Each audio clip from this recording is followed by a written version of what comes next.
Of course, there is the shot.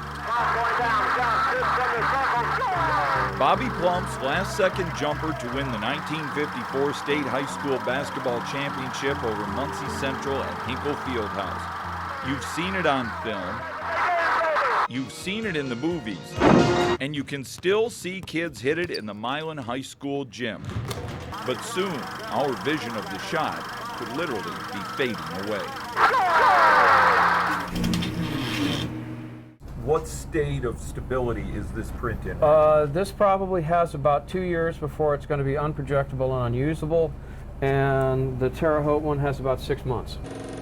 This is one of the few surviving original copies of the Milan 1954 Indiana State Championship game.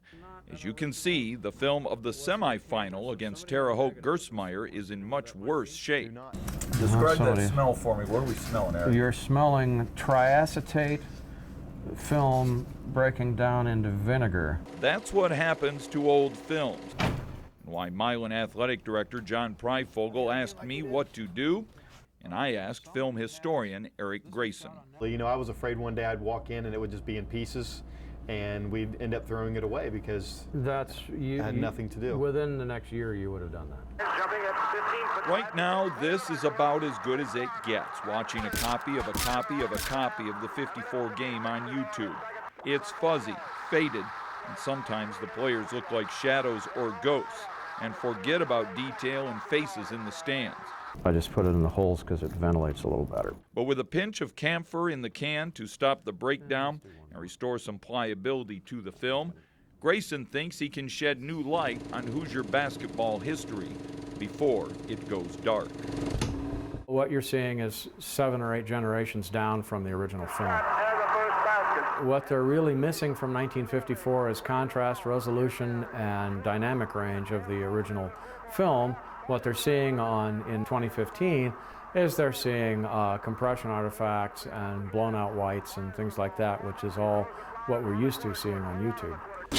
What I'm hoping to do is get the film transferred to a digital format where I can clean it up and take some of the dirt and wear and artifacts out of it that have accumulated over the last 60 years, and then we'll put it back on modern Mylar film, which is supposed to have a shelf life of 400 years. This wouldn't be the first restoration project connected to the Milan 54 team. Those are the championship banners, not only from the 54 team, but also the runner-up team in 1953. A couple years ago, those banners were in such bad shape they were literally falling apart. Milan High School sent them to Indianapolis, and they were restored with the help of a $35,000 grant from a local casino. If not for the movie Hoosiers, the Milan Miracle would be Indiana's best-kept basketball secret. Jimmy, they're going to be expecting you to take the last shot. It was a perfect Hollywood story. It's got all the elements of drama in it. It's got that last-second shot that clinches the whole thing. I mean, you want drama, it's here. The movie still holds up. The movie still sells. It's still very popular on video. It's one of those movies that's gonna live forever because it's well made. Unlike the 54 original game film or its original copy, which won't last forever unless something is done and done quickly. You've got to keep track of where your roots are. You've got to keep track of how things used to be. You know, that's 32 minutes of game film and we have 45 minutes, so what are we going to find? You know, who else are we going to see in the crowd that someone might be going, wow, you know, what were timeouts like? Is all that film? No one knows. Sort of like Bobby Plump's last shot. We're not quite in the last seconds, but we're coming up on the last minutes of our last chance to save a vision of Hoosier High School basketball history.